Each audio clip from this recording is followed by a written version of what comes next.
All right, family, we're back. This is episode number 2 of Terry Speaks On. This episode is Terry Briggs and Briggs Brothers, The Beginning, Part 2. And I'm here with my handsome son, Joshua Briggs, who's going to continue interviewing me. He's got a bunch of questions he wants to continue asking his dad. Yeah, Let's go. Okay, so we're getting out of New Orleans, you're getting out of McDonald 35 High School. Let's go into college. Let's talk about how you got out of high school, went to college, and kind of what transpired after that. So I'll tell you how I actually got to college. Again, I was not the smartest tool in the sharpest tool in the shed, but I had pretty much adopted a mentality that if I didn't have all the lucky breaks, if I didn't have as much as someone else did, that I could figure out how to compensate in some other form or fashion. Right. So the high school that I went to was a college preparatory high school. And in my junior and senior year, they actually had these college entrance exam prep courses that were free.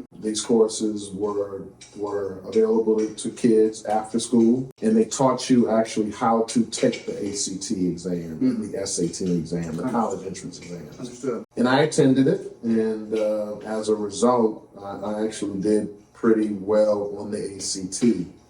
At that time, it was considered well at the time. Yeah. I don't really remember what my scores were, but they were pretty high. Okay.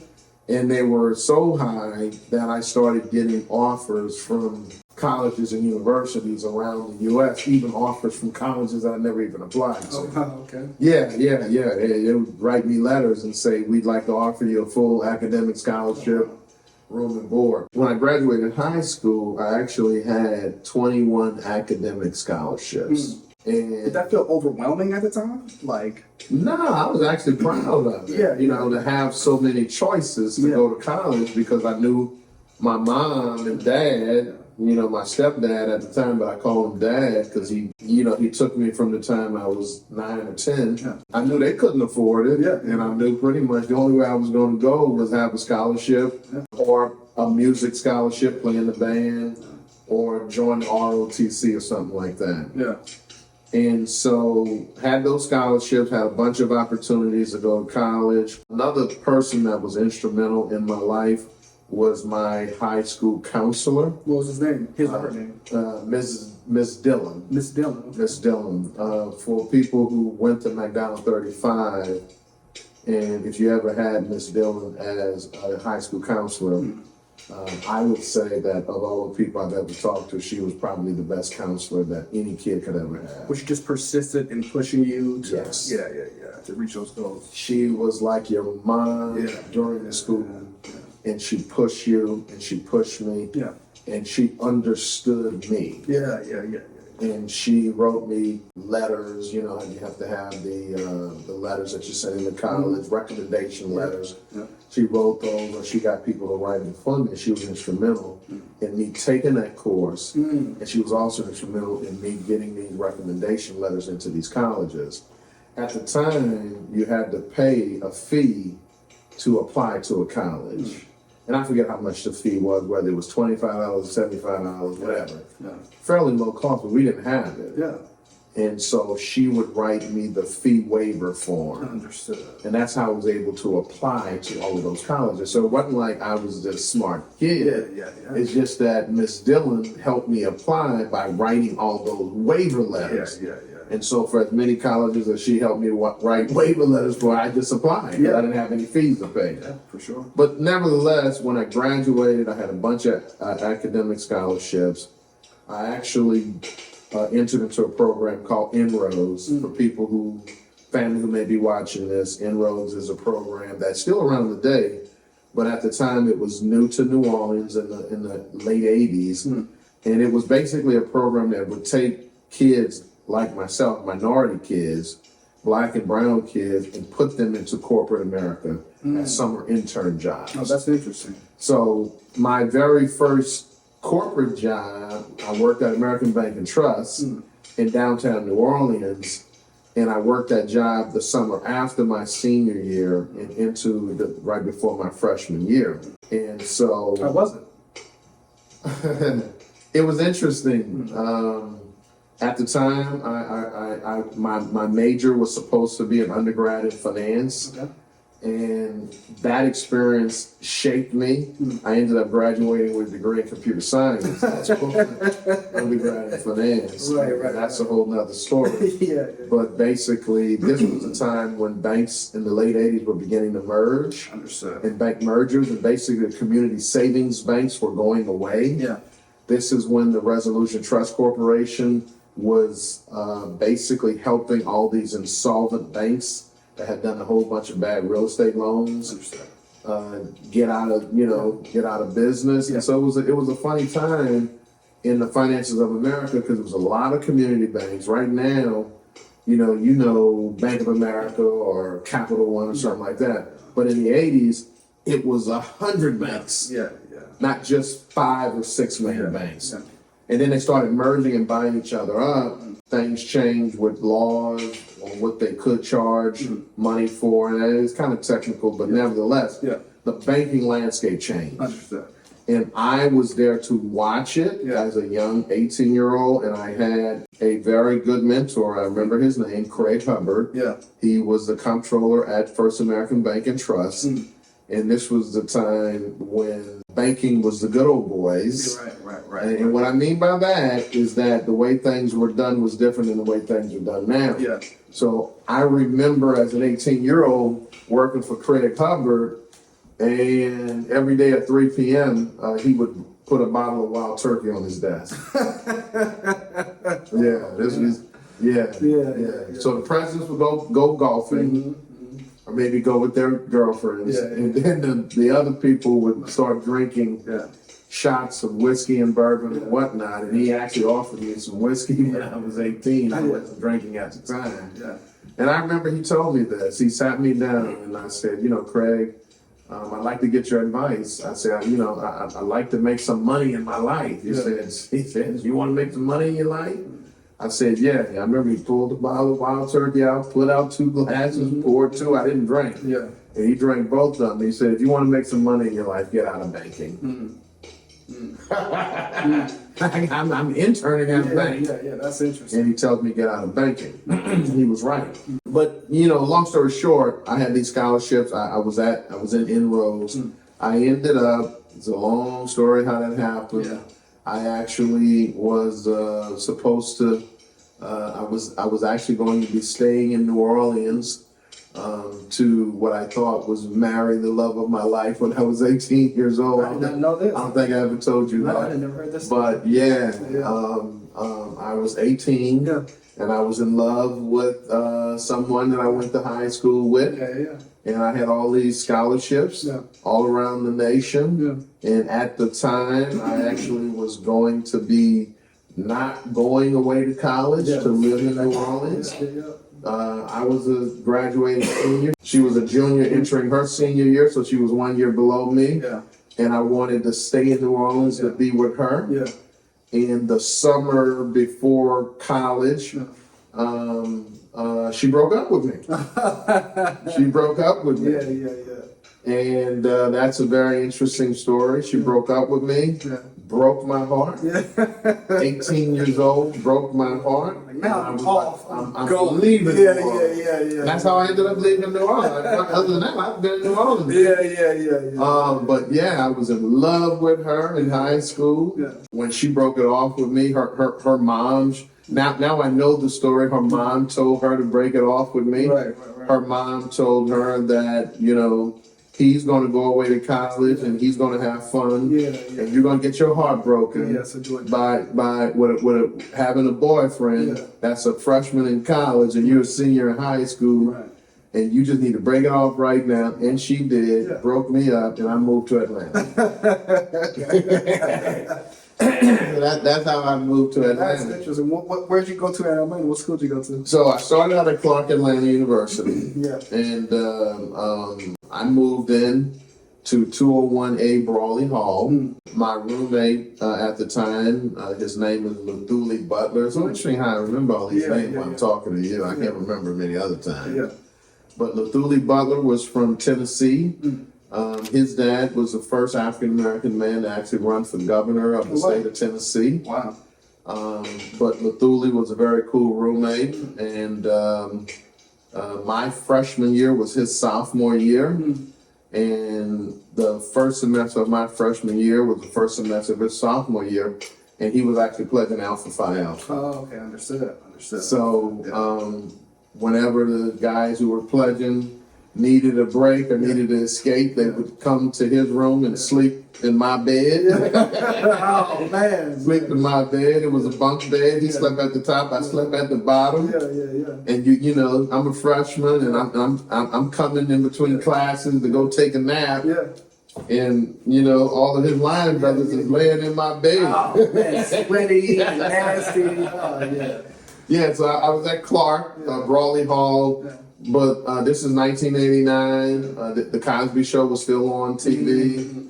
And man, when I got to college, that's really when I realized how poor I was in New Orleans. Compared to some of the other students that had went to school there? That's exactly right. Wow. What was the indication? Well, I mean, you know, this is obviously Clark Atlanta University and HBCU. Right there is Morehouse, Spelman, Clark, and Morris Brown.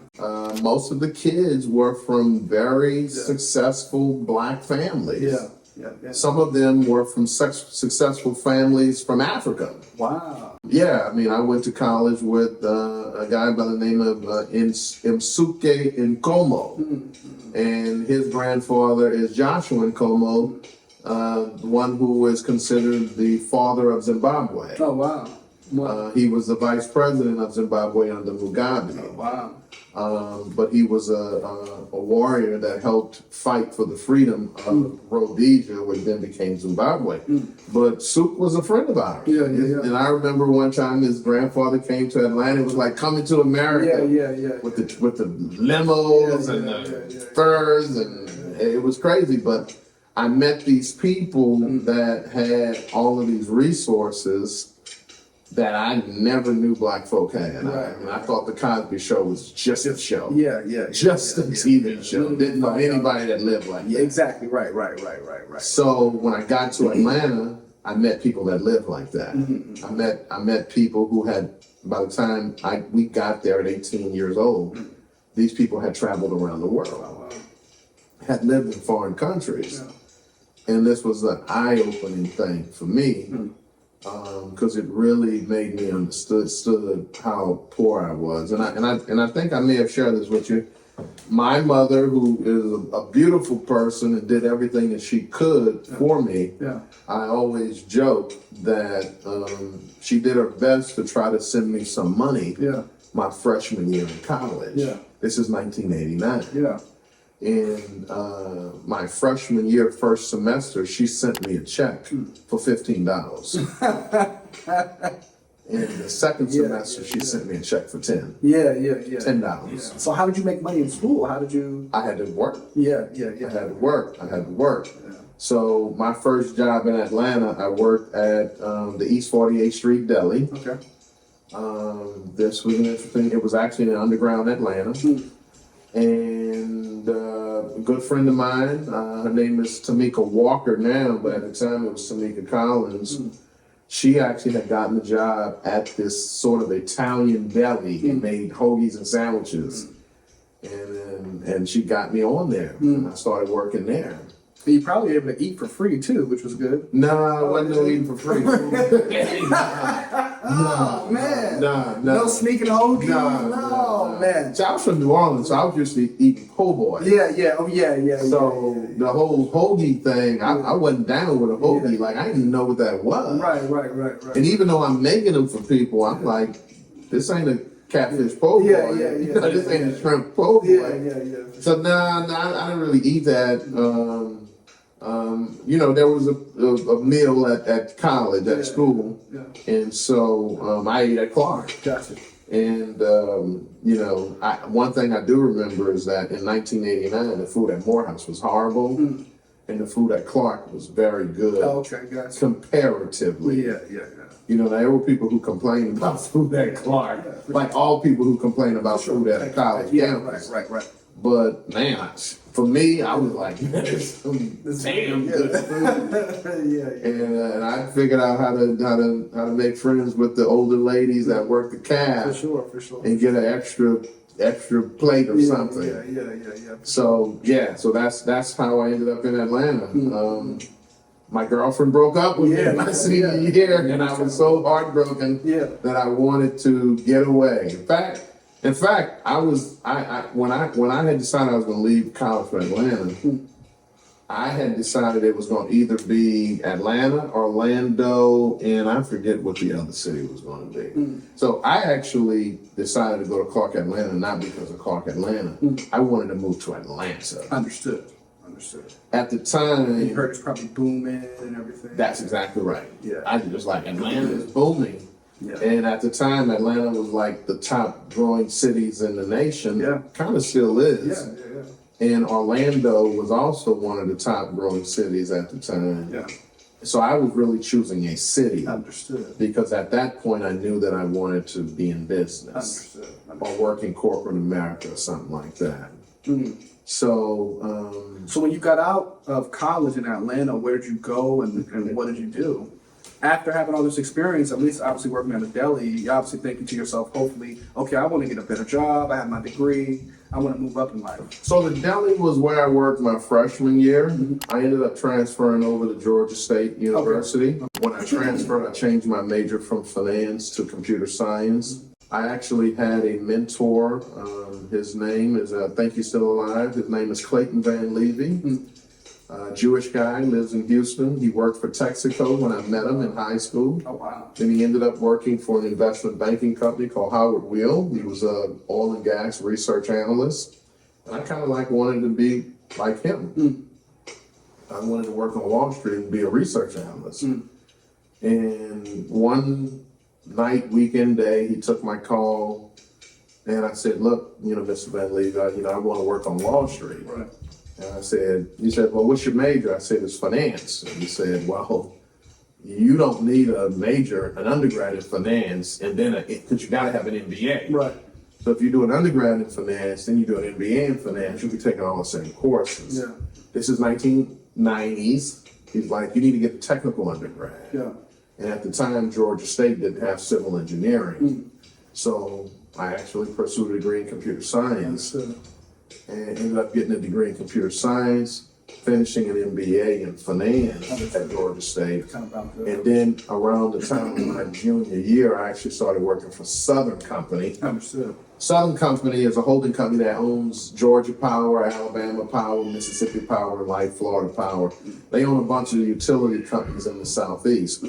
So I got an intern, a co-op actually, as it was called, there. And I would work on the days that I didn't have classes. I worked at Southern Company. Oh, wow.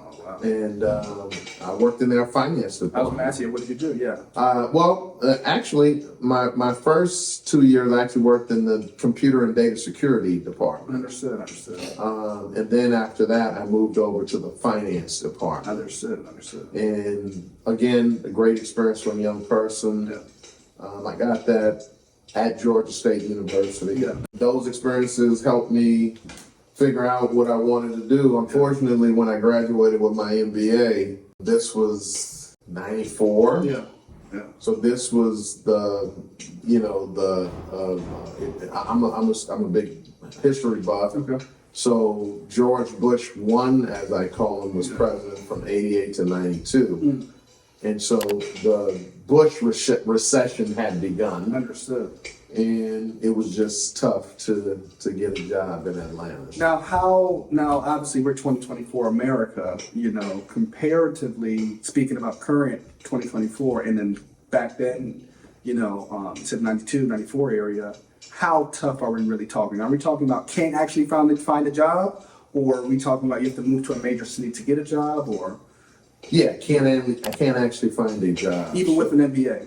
Even with an MBA. Wow. The only job offer that I had was a teller. Oh, wow. Teller at, I think the name of the bank was called First Atlanta Bank at the time. I'm dating myself, but yeah. And again, I'm a persistent guy. Yeah.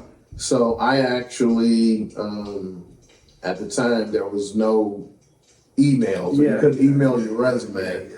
You could fax your resume. Yeah. So I bought a fax machine, faxed my resume. At the time, there was no monsterjob.com or Indeed.com. For sure. Everything was in the paper. Yeah. The largest job ad would be on a Sunday. So I would get the Atlanta Journal-Constitution every Sunday, and I would fax off my resume literally to everybody. Wow. The other thing that I did was I actually ripped the yellow pages out of the phone book. This is, again, I'm dating myself. They don't have phone books anymore. But I ripped the investment finance houses, banks, and so forth and so on out of the phone book. And I literally went to every investment banking, every mortgage, every brokerage house, every bank in the city of Atlanta applying for a job. And I couldn't get it. Except for like a job as a teller. So would they call you back and tell you you didn't get the job, or would you just never even hear a call? You don't get Nothing. Yeah. Wow. You may get like something in the mail that says we received your resume, unfortunately, boom, bam. But pretty much you didn't hear anything. Wow. And I had a cousin, she was born in New Orleans, but she mostly grew up in Chicago. Cousin Dana, she was going to Howard University at the time in DC. And I was telling her about the problems I was having trying to find a job in Atlanta. And she was like, look, man, DC's different. It's moving, it's booming. Come up to DC. Especially for a black man with an MBA. That's exactly what she said. Yeah. She said, DC's booming. Yeah. Come up to DC. So I remember on Halloween Day of 1994, so that would be October 31, 1994, I packed up my little Nissan Stanza. I don't even know what that is. It's a car. Yeah, and, I gotta look at that up. And I drove to DC. And I slept on her floor. And I brought my little fax machine. And I faxed out my resume. Hey family, I'm Terry Briggs. I hope you're enjoying the show. It is now time for a Smoke One with me.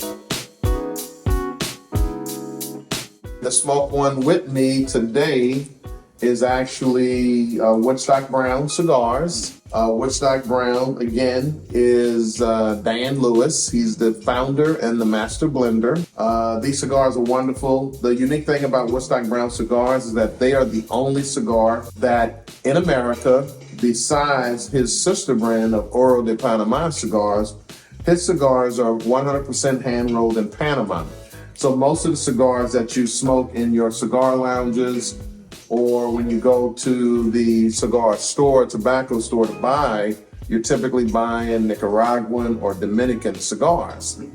But I encourage family for you to seek out these Woodstock Brown cigars. They're all over Louisiana, they're all over Georgia, and they taste wonderful.